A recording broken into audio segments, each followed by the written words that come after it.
अस्सलाम वालेकुम नाज़रीन, रोशनी टीवी की ख़ास पेशकश प्रोग्राम ख़ास मुलाकात में मैं आप तमाम का इस्तकबाल करती हूँ। नाज़रीन, आज हमारे साथ स्टूडियो में शहर निज़ामाबाद की बहुत ही मारूफ़ डॉक्टर मौजूद हैं, डॉक्टर रहीमुन्निसा साहिबा, जो डेंटिस्ट हैं। आइए नाज़रीन, हम मिलकर इस्तकबाल करते हैं। अस्सलाम वालेकुम मोहतरमा, कैसे हैं आप? खैरियत से हैं? नाज़रीन, ये जानकर आपको बहुत खुशी होगी कि मोहतरमा ख़ास तरीक़े से इलाज भी करती हैं और मुकम्मल इलाज करती हैं और बहुत ही कामयाब इलाज करती हैं। आइए नाज़रीन, हम दांतों के मुताल्लिक़ कुछ अहम मालूमात हासिल करेंगे और अहम बातों पर चर्चा करेंगे। सबसे पहले मैडम, मैं ये जानना चाहूँगी कि दांत जो है ये अल्लाह रब्बुल इज़्ज़त की नेमतों में से बहुत बड़ी नेमत है हमारे लिए। जी सही है। तो आप इस पर और कुछ रोशनी डालना चाहेंगी? जी हाँ, देखिए, दांत सिर्फ अल्लाह ताला की नेमत है, आपने सही बताया। एक बार जाने के बाद फिर वापस से नहीं आते। जी बिल्कुल। जी, तो दांतों की हिफाजत करना बहुत ज़रूरी है। ठीक है, डेंटिस्ट क्या है, सिर्फ दांतों की नहीं बल्कि उसके अतराफ़ के पेरी ओरल स्ट्रक्चर्स, जैसे चीक्स है, जैसे लिप्स है, मतलब ऊपर का मसोड़ा, नीचे के मसोड़े, जॉज होते हैं, फिर ज़ुबान, ये सारे चीज़ें क्या है डेंटिस्ट्री में ही आते हैं। तो लोग सोचते हैं कि डेंटिस्ट यानी सिर्फ दांत, ऐसा नहीं है। डेंटिस्ट यानी दांत और उसके अतराफ पूरे स्ट्रक्चर्स, जैसे चीक्स, होंठ, जॉज, ये जॉइंट सभी आते हैं। ठीक है, तो दांतों से हम क्या क्या फ़ायदे हैं हमें, जैसे दांत चबाने के लिए ही नहीं, देखने के लिए ही नहीं, हाजिमे के लिए भी ज़रूरी है। हाजिमे के लिए कैसे, जब चबाएंगे हम तभी हाजिमा फर्स्ट मुंह से स्टार्ट होता।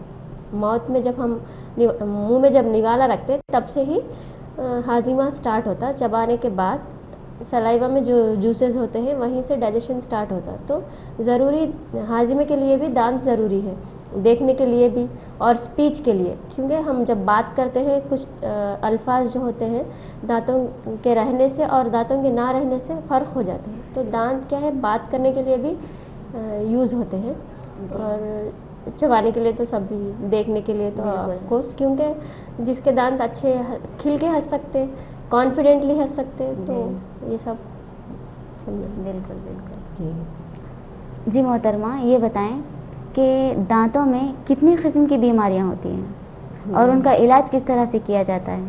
जी, देखो, दांतों की बीमारियां ने सिर्फ दांतों की नहीं, मसड़ों की भी आती। जैसे मसड़ों से खून का आना, जैसे सलसलाहट, झंझनाहट जो होती ठंडा गर्म लेने से, फिर क्या है दांतों में कीड़ का लगना, ये सारे क्या है दांतों की ही बीमारियां हैं। इन चीज़ों का इलाज होता है। जो भी आगे के प्रोग्रेस डिसीज़ जो होते हैं, ये तीन चीज़ों से ही प्रोग्रेस होते हैं।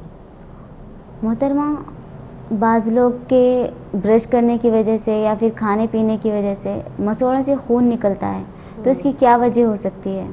देखिए, मैंने जैसे आपको बताया कि दांतों की बीमारियों में दांत और उसके अतराफ़ के पूरे स्ट्रक्चर्स, जैसे मसोड़े होते हैं, मसोड़ों से खून आता, ब्रश करने के टाइम पे या सुबह उठ के जब आप कुल्ली करो तो खून तो देख सकते हैं हम। तो क्या है, उसको क्या कहते हैं, ब्लीडिंग गम्स। जब हम दांत और मसोड़ों के बीच में, दांत और मसोड़ के बीच में जब मैला जमा हो जाता, तो उस मैले में क्या है, कीटाणु रहते हैं जो अलग अलग तरह के केमिकल्स, एसिड्स को छोड़ते हैं, जिससे गम्स क्या है इरिटेट होकर, मतलब इरिटेट होते, स्वेल हो जाते, मतलब सूजन आ जाती मसोड़ों से, और जब हम ब्रश करते तो खून निकलते रहता। तो दांत और मसोड़े के बीच में जो मैला है उसको निकालना बहुत ज़रूरी होता है, क्लीन करना पड़ता है। दांतों को क्लीन करने से ये जो मसोड़ों से खून आना रहता ये रुक जाता, समझे ना।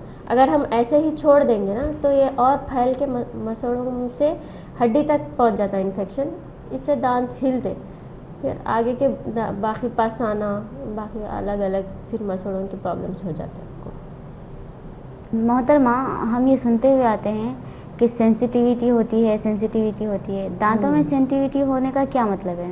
दांतों में सेंसिटिविटी का मतलब होता है जब हम ठंडा या गर्म, जैसे आइसक्रीम, चाय, मीठा जब भी हम लेते हैं तो एकदम झंझनाहट जो होती है उसको सेंसिटिविटी कहते हैं। अच्छा तो ये सेंसिटिविटी क्यों होती है? जब हम ज़्यादा ब्रश करते हैं अच्छा तो दांतों का जो एनामिल का परत होता है वो पतला हो जाता। अच्छा तो उससे क्या होता है, जो अंदर की परत जो सेंसिटिव रहती है वो बाहर आने की वजह से सेंसिटिविटी हो जाती है आपको।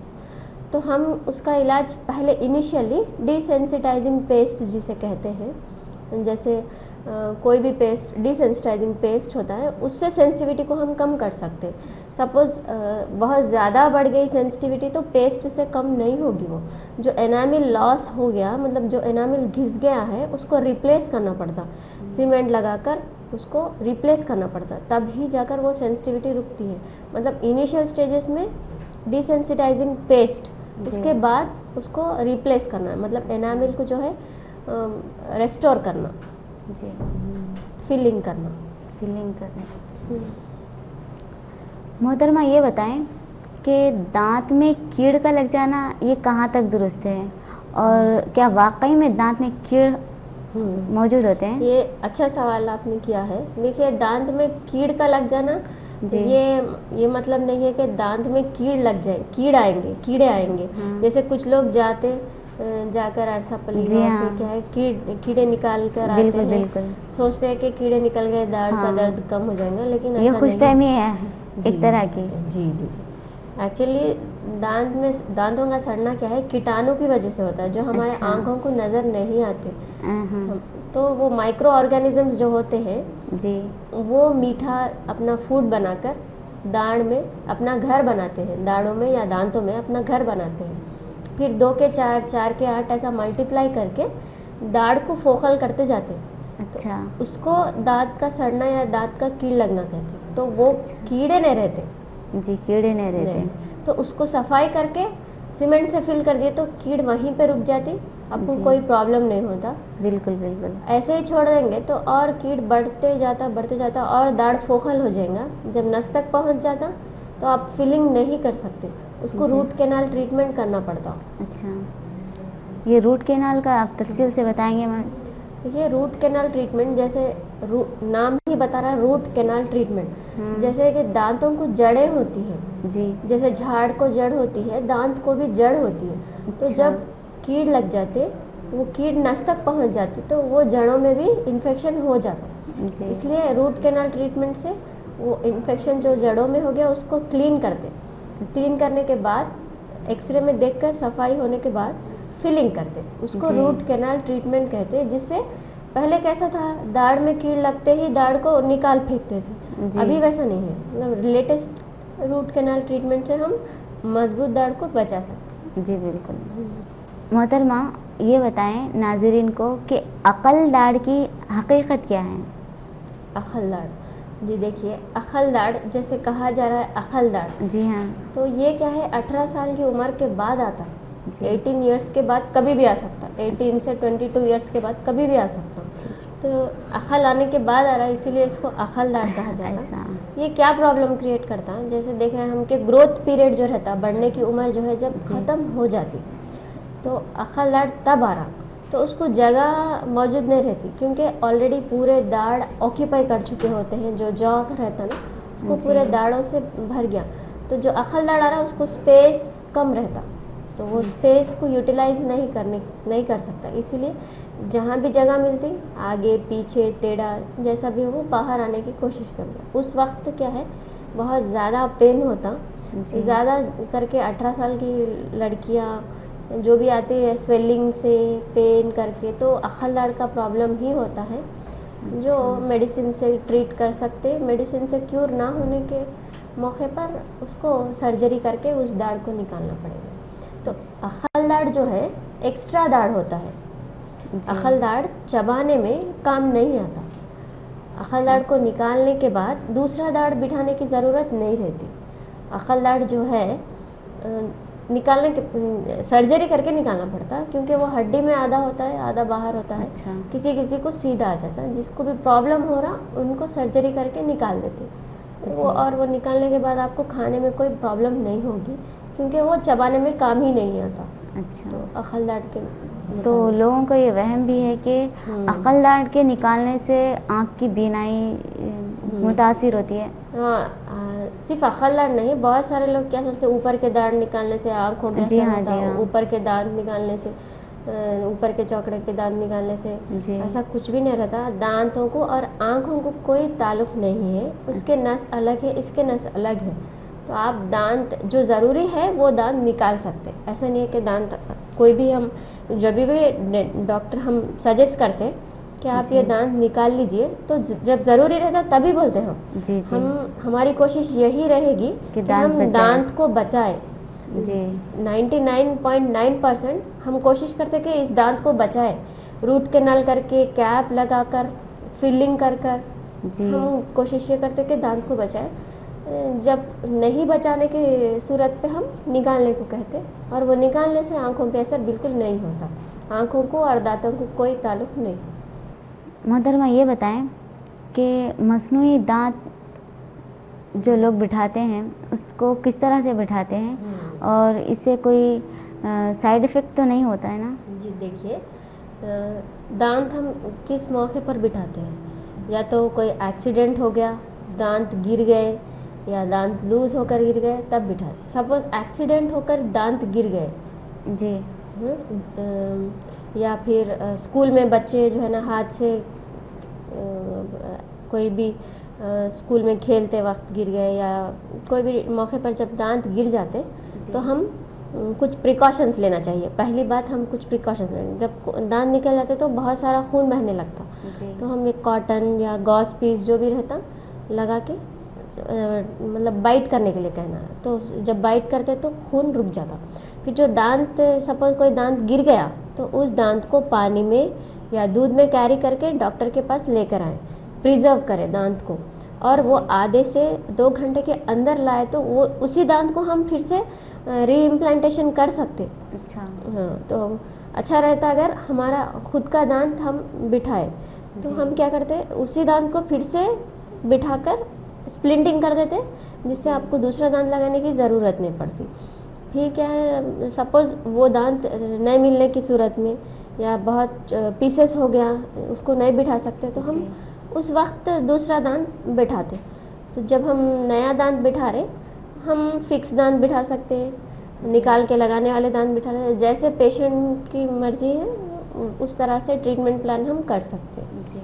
सपोज़ एक्सीडेंट के दौरान नहीं, बट लूज़ होके गिर गए, लूज़ होके, जैसे एज ज़्यादा हो गई, या जैसे छोटी ब्लीडिंग गम्स था उसको नज़रअंदाज कर दिए, वो बढ़ बढ़ के दांत लूज़ हो गया, उस मौके पे भी हम दांत बिठाते। उस वक्त वो लूज़ दांत को निकाल कर फिर फिक्स दांत बिठाते हैं। अच्छा। अभी नए प्रोसीजर से भी हम दांत बिठा रहे, इसको कहते हैं इम्प्लांट। इम्प्लांट यानी हम क्या करते, पेशेंट सपोज़ यंग पेशेंट है या डायबिटिक पेशेंट है, हर किसी को हम इम्प्लांट बैठा सकते। इम्प्लांट क्या है, न्यू टेक्नोलॉजी है, मतलब डेंटल ट्रीटमेंट में न्यू टेक्नोलॉजी है। जैसे फिक्स दांत बिठाने के लिए आजू बाजू के 2 दांतों का सपोर्ट लेते हैं, तो इम्प्लांट में ऐसा सपोर्ट लेने की ज़रूरत नहीं है। बहुत सारे लोगों को क्या है कि अच्छे दांतों को हम छोटे करवाना नहीं चाहते, तो उस वक्त पे इम्प्लांट हम सजेस्ट कर सकते। हम क्या करते, स्क्रू डालते, सर्जरी करके छोटी सर्जरी करते, उसमें स्क्रू प्लेस करते, ऊपर से दांत बिठा देते। इससे आपको जैसे अपने ओन दांत होते हैं, दांत और उसकी जड़, उस तरह से इम्प्लांट भी दांत और उसकी जड़ रहती। अगर किसी को एक दांत बिठाना है तो उसके सपोर्ट के लिए 3 दांत? हाँ, तो वो नॉर्मल प्रोसीजर है। इम्प्लांट क्या है, लेटेस्ट है ये, तो इम्प्लांट मतलब सपोर्ट लेने की ज़रूरत नहीं है, एक दांत बिठा सकते हैं। मोहतरमा, बाज़ लोग के दांत जो हैं वो ऊंचे होते हैं, जो हमारे माशरे में इसको मायूब भी समझते हैं, तो क्या उन कुदरती ऊंचे दांतों को मसावी किया जा सकता है? हाँ, ऊंचे दांत है, बहुत सारे लोग मतलब स्माइल नहीं कर सकते, कॉन्फिडेंटली स्माइल तो सब कर सकते, कॉन्फिडेंटली स्माइल नहीं कर सकते, कॉलेज में खिल के हंस नहीं सकते, इंटरव्यूज़ के लिए जा रहे तो शर्म आते, एक अंदर से इन्फीरियरिटी कॉम्प्लेक्स जो होता है ऊंचे दांतों की वजह से होता है, तो उसको हम करेक्ट कर सकते, फेस वैल्यू को बढ़ा सकते। ऊंचे दांतों को ट्रीट करने के लिए हम तार डालकर दांतों को अंदर हटाकर स्माइल लाइन उनकी ठीक कर सकते।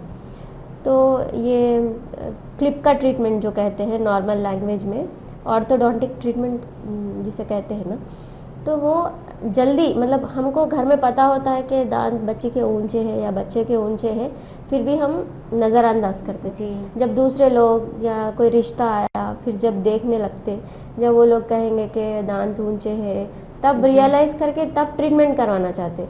लेकिन जी। हमें मालूम है, हमें पता है कि दांत ऊंचे हैं, पहले ही मतलब कम उम्र में ट्रीटमेंट करवाए तो ज़्यादा अच्छा रहता। अच्छा। वक्त भी कम लगता जी। और क्या है, रिज़ल्ट भी अच्छा रहता। जी। तो अच्छा रहेगा ऑर्थोडोंटिक ट्रीटमेंट, जो क्लिप का तो कम ट्रीटमेंट उम्र होता में है, कम कराए उम्र तो में करवाए तो बहुत और फ़ायदा रिज़ल्ट रहता अच्छा है। रहता, फ़ायदा अच्छा रहता, जी। शॉर्ट ड्यूरेशन में ख़त्म हो जाता ट्रीटमेंट। मोहतरमा, क्या बच्चों के दांतों की हिफाजत करनी चाहिए?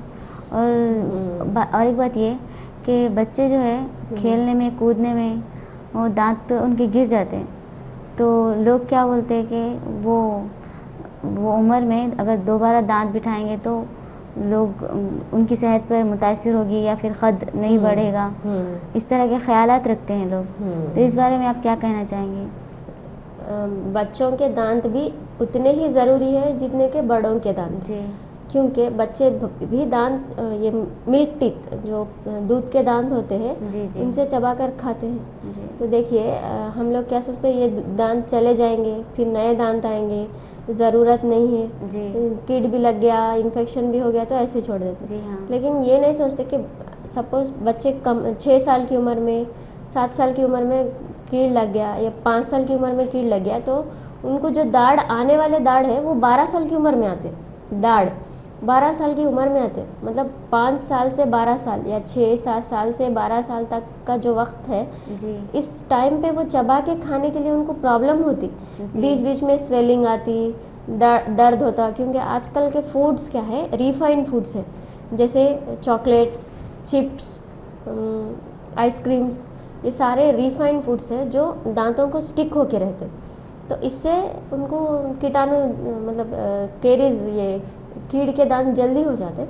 तो इसको भी ट्रीटमेंट करना ज़रूरी है, फिलिंग करके उनको बचाए, तो जब तक उनको नए दांत नहीं आते उससे आराम से खा सके, चबा सके। जी।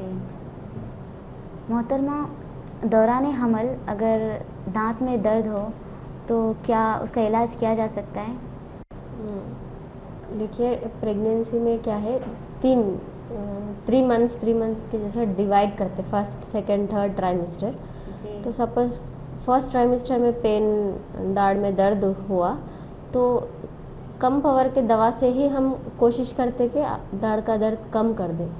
फिर लास्ट 3 मंथ्स में भी हम ट्रीटमेंट नहीं करते, सिर्फ दवाइयों से कम करते। बाकी के बीच के जो 3 मंथ्स है उसमें अगर दाढ़ का दर्द है तो हम इलाज कर सकते हैं, इससे कोई नुकसान नहीं है, दाढ़ को बचा सकते हैं हम, क्योंकि दाढ़ का दर्द जो होता है बहुत इनटॉलरेबल पेन रहता, तो इलाज कर सकते हैं, बहुत शिद्दत से होता है दर्द। और एक सवाल ये था मोहतरमा कि बाज़ लोग हादसात की वजह से, एक्सीडेंट वगैरह या फिर गिरने की वजह से उनके चेहरे पे बहुत ज़्यादा मार लगती है, तो चेहरा ख़राब हो जाता है, कभी जबड़े की हड्डी टूट गई, दांत का टूट जाना, नाक का वगैरह। तो ऐसी हालत में आप किस हद तक इलाज कर सकते हैं? देखिए जब एक्सीडेंट होता है, पेशेंट को लाया जाता है, पहले हम ये देखेंगे कि जैसे मेजर इंजरीज, जैसे सर को कहीं मार लगा, पैर को कहीं, हाथ को, कहीं भी मेजर इंजरीज है तो पहले हम उसका ट्रीटमेंट करेंगे। जी। उसके बाद हम फिर देखेंगे कि दूसरे कौन कौन से प्रॉब्लम्स है, मतलब सपोज़ ऊपर की हड्डी, अपर जॉ या लोअर जॉ, एक्सीडेंट के दौरान जी। टुकड़े, फ्रैक्चर्स हो गए, जॉइंट में फ्रैक्चर हो गया जी। या नीचे के जॉ में फ्रैक्चर हो गया, तो हम प्लेटिंग करते, तो वो जो फ्रैक्चर हो गए वो सारे फ्रैक्चर्स को हम जोड़ते हैं। और दांत जो हिल गए, मतलब निकल के गिरे नहीं पर हिल गए, तो वो हिल रहे, सो दांतों को फिर हम स्प्लिंटिंग करते हैं। तो एक्सीडेंट के केसेस को भी हम डेंटल ट्रीटमेंट करके और ये प्लेटिंग करके उस तरह के सर्जरीज़ को कर सकते हैं हमारे। जी। मोहतरमा, आखिर में आप ये बताइए कि दांतों की हिफाजत सबको किस तरह करनी चाहिए? दांतों की हिफाजत बहुत ज़रूरी है, जिसको दांत नहीं होते उनसे हम पता कर सकते हैं दांतों की अहमियत कितनी ज़्यादा होती है, क्योंकि आप जब पेट भर नहीं खा सकते, भूख लगती पर पेट भर नहीं खा सकते, क्योंकि चबा के खाने से जल्दी खा सकते हैं जी जब, तब दांतों की बहुत अहमियत पता चलती जी। है हमको। तो दांतों की हिफाजत के लिए अच्छी तरह से ब्रश करना, जी 2 बार ब्रश करना जी और राइट टेक्निक से करना। राइट टेक्निक क्या है कि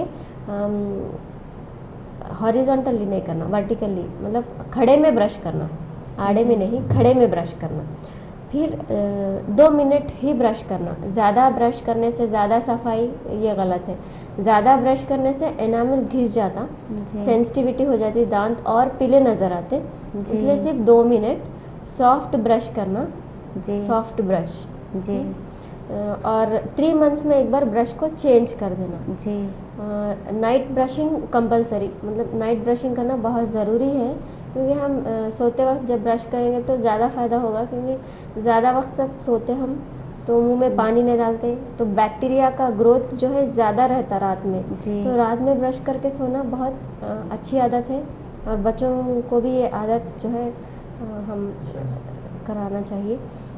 फिर 6 महीने में, साल में एक बार डेंटल जी। चेकअप ज़रूर करवाना, जी क्योंकि प्रॉब्लम नहीं है तब भी हम एक बार डेंटल चेकअप करवाना, क्योंकि छोटा प्रॉब्लम अगर कुछ शुरू हो रहा तो हम फिलिंग से या क्लीनिंग से ख़त्म कर सकते। जी जब दाढ़ में दर्द होता जब भी हम डेंटिस्ट के पास जाएंगे, मतलब बहुत देर हो चुकी होती उसके लिए, फिर चेकअप मतलब विजिट्स ज़्यादा बढ़ जाते हैं, जी। आपको जो है ना ज़्यादा पेन सहना पड़ता। इससे अच्छा है कि हम साल में एक बार डेंटल चेकअप करवा लें जी। तो ज़्यादा फ़ायदेमंद रहेगा। जी बिल्कुल। नाजरीन से मेरा मशवरा ये है कि साल में एक बार डेंटल चेकअप ज़रूर करवाएं, दांत में दर्द हो या ना हो।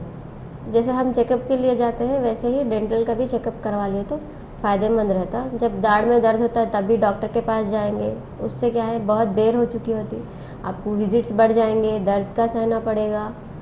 तो उससे बेहतर ये है कि आप चेकअप करवाएं। जी।